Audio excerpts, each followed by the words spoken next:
maka tunggulah terjadinya kiamat. Orang itu, orang Badui, contoh di dalam kasus ini. Terus orang Badui itu bertanya, bagaimana hilangnya amanat itu? Nabi SAW menjawab, apabila suatu urusan diserahkan kepada ahlinya, kepada yang bukan ahlinya, maka tunggulah kehancurannya. Jadi, the right man in the right place namanya di istilah asing. Tapi dalam hadis Bukhari sudah dijelaskan juga, ditukil dari ini ya. Jadi Nabi menyampaikan bahwasanya apabila suatu urusan diserahkan kepada yang bukan ahlinya, maka tunggulah kehancurannya.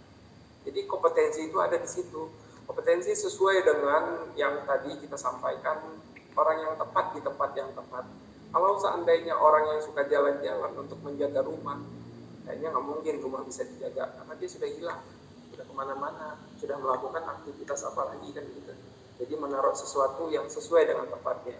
Kalau sesuatu tidak ditaruh sesuai di tempatnya, berarti tunggulah kehancurannya. Nah sekarang kita adalah jurusan akuntansi syariah. Saya berasumsi, bukan asumsi, dari dulu kita melakukan pendidikan, dididik sama orang tua kita sampai kita masuk ke bangku sekolah PAUD ya, sekolah TK sama anak-anak. Setelah TK sama anak-anak tadi kita masuk ke SD 6 tahun. Setelah itu kita ke SMP, setelah itu kita ke SMA, dan sekarang kita kuliah. Kalau itu dibawa, dianalogikan sebagai suatu truk gandengan gitu ya, kontainer, itu sudah besar. Karena kita tinggal satu langkah ini saja yang disebut dengan pendidikan tinggi. Berarti kalau seandainya gerbong kita banyak semua, ini lemah.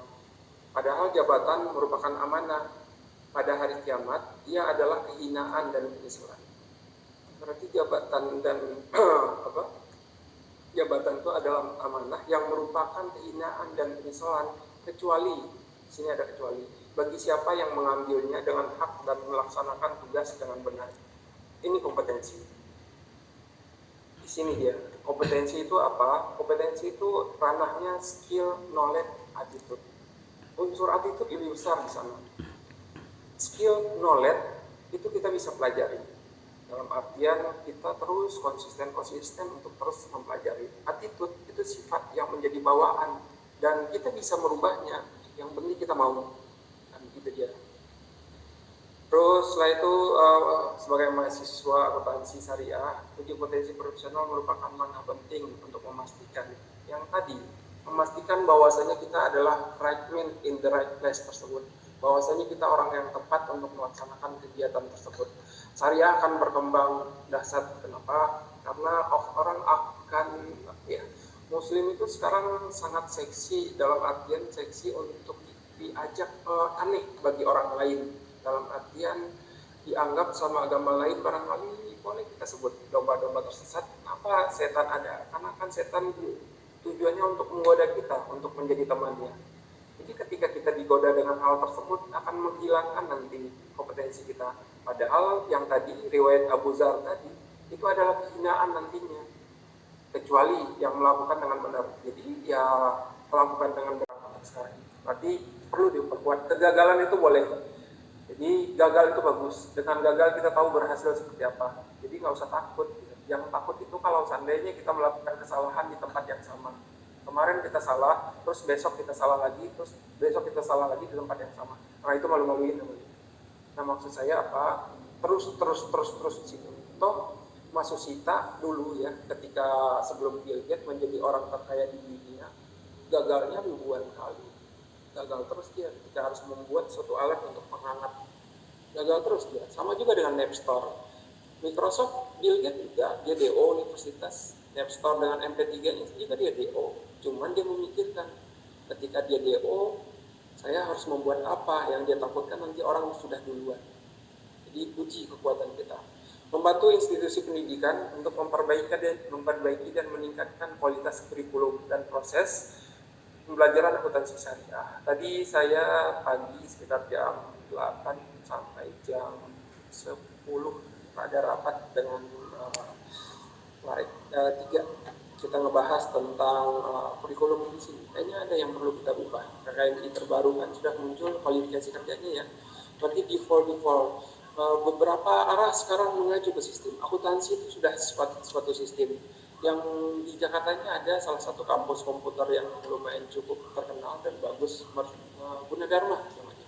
Gunadarma itu kalau seandainya ada nih teman-teman dari teknik informatika atau sistem informasi mau ngambil S2 dengan jurusan yang sama, sistem informasinya, S2-nya ya, manajemen, ada double degree. Jadi sekali keluar itu 2 gelar, sistem informasi, akuntansi dan sistem informasi. Dan mereka pun sama, irisannya ke akuntansi. Yang lucunya kok banyak orang menghindari di akuntansi sekarang gitu. Karena ada yang bilang seperti itu, tersebut akuntansi udah mati gitu. Justru seksi banget malah kalau menurut saya. Karena sistem, dia sudah berbasis sistem sekarang. Nah, adik-adik semua perlu tuh dipikirkan bahwasanya kita akan mengarah ke sana.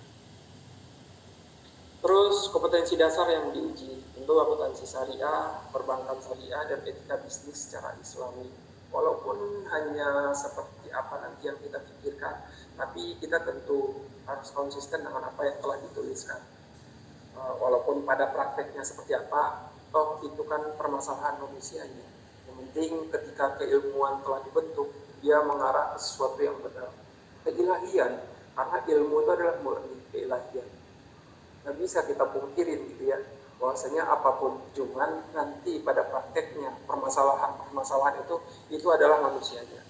Kalaupun kita nanti harus keluar dari sana, biarlah sistem yang mengeluarkan dan kita telah lulus dari sana dalam artian kompeten.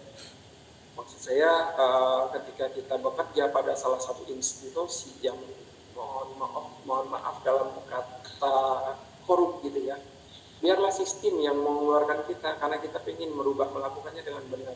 Kalaupun nanti kita nggak kuat, yaudah kita mengundurkan diri saja. Karena kan nanti akan kondisinya seperti itu. Yang pasti ketika kita ditaruh dimanapun, orang tahu kok emas itu walaupun di dalam lumpur masih tetap berharga. Pembalap gitu ya. Terus pada suatu saat dia membalap kencang atau apa di jalan raya, ditangkap sama polisi, di stop sama polisi, diminta surat-suratnya. Ternyata dia nggak punya surat-surat. Itu masalah loh. Itu masalah. Karena yang menyatakan kompeten terhadap membawa kendaraan tersebut berarti ada namanya di Indonesia ini adalah SIM. Walaupun dia jago, walaupun dia mantap sekali, nggak terjadi juga kecelakaan atau ibarat kata hal-hal yang lain. Nah itu ada dinyatakan bahwasanya dia berhak untuk hal tersebut, dinyatakan dalam SIM tersebut. Berarti uji kompetensi inilah yang menyatakan nanti kita akan memperoleh sertifikat, dan sertifikat itulah bahwasanya yang menyatakan bahwasanya kita kompeten. Terus selanjutnya proses uji kompetensi membantu mengasah kemampuan teknis. Perlu, saya sangat butuh sekali karena dulu ketika saya uji kompetensi saya adalah orang yang gagal pertama ujian. Setelah itu saya mempelajari apa sih masalahnya seperti apa gitu ya. Oh ternyata dia oke. Oh begini dia. Nah ranah sekarang ini sangat pas sama kita. Kenapa? Karena uji kompetensi dari LSK atau LSP itu dia berbasis dokumen yang harus kita dokumentasikan. Nah saya lagi memikirkan untuk merubah dokumen tersebut dalam bentuk digital. Jadi bukanlah berbasis kertas lagi gitu. Karena di kantor itu telah dijalankan sekitar berapa bulan yang lalu, setahun yang lebih kali. Saya beli kursi di Informa di Jakarta. Terus dia minta ke saya alamat email. Kami nggak menerbitkan faktur lagi Pak, nanti faktur kita kirimkan checknya. Oh, sudah seperti ini ya, go green, go paperless. Nah ini cerita ke Bogas Adi juga, kita waktu itu diajak keliling ke hal yang unik bagi akuntansi. Bisa mengajar di Apple, di Harvard University, itu harus 10 tahun bekerja di perusahaan dalam level manajerial katanya. Terus ketika mendirikan usaha di Amerika tersebut, itu di riset kampus dulu. Jadi saya umpamanya mau usaha penjualan atau pembuatan MOS. Terus setelah itu saya akan mengajukan riset data. Nanti kampus akan buat jurnal penelitian secara legalnya, secara hukumnya, terus secara accountingnya, secara anggarannya, secara digitalisasinya, secara komputerisasinya, atau seluruh ilmu yang terhubung dengan membuat MOS tersebut. Setelah selesai jurnal tersebut diterbitkan, dikeluarkan, dari jurnal tersebutlah nanti saya bisa mengajukan pinjaman dana dan hal-hal lain. Bahwasanya berdasarkan penelitian yang telah dilakukan Harvard University, MOS yang akan saya buat begini. Nah akhirnya orang ikut investasi dalam bisnis tersebut. Nah itu katanya di Amerika. Apa iya apa tidak, tapi saya percaya nggak mungkin juga dia mau bohongin saya gitu ya. Karena hubungan industrial yang cukup baik. Malah sekitar beberapa tahun yang lalu, 1 tahun yang lalu, Pak nggak pengen ini katanya. Jadi dia menginginkan saya untuk lanjutkan kuliah saya. Cuman saya masih kepikiran, inilah jeleknya kondisi di saya. Apa ya, saya bentrok nih sekarang antara praktisi dan akademisi. Saya lagi mencari jawaban dalam doa dan sholat saya. Apa sih yang kamu cari? Nah, gitu. Saya belum dapat. Mudah-mudahan cepatlah dijawab sama Tuhan untuk apa yang saya cari. Dan kemarin sudah mulai dapat pencerahan dari teman, kayaknya boleh juga ya gitu. Itu ya, WhatsApp beliau atau apa yang belum terjawab dengan cepat. Ini lagi di telernya sampai 31 besok lah gitu ya untuk pelaporan SPT. Kebetulan karena saya enak akuntansi sekarang itu ya, bisa bekerja sebenarnya di mana saja. Hari Selasa saya ada ke kantor teman dulu, dia berikat sama saya, terus dia mendirikan perusahaan. Dia minta, Pak tolong lihat sekali seminggu lah datang ke kantor. Dia udah oke gitu. Cuman saya memutuskan tiap hari Selasa datang ke kantor beliau. Terus setelah itu di hari yang lain saya ada datang juga ke kantor teman yang lain.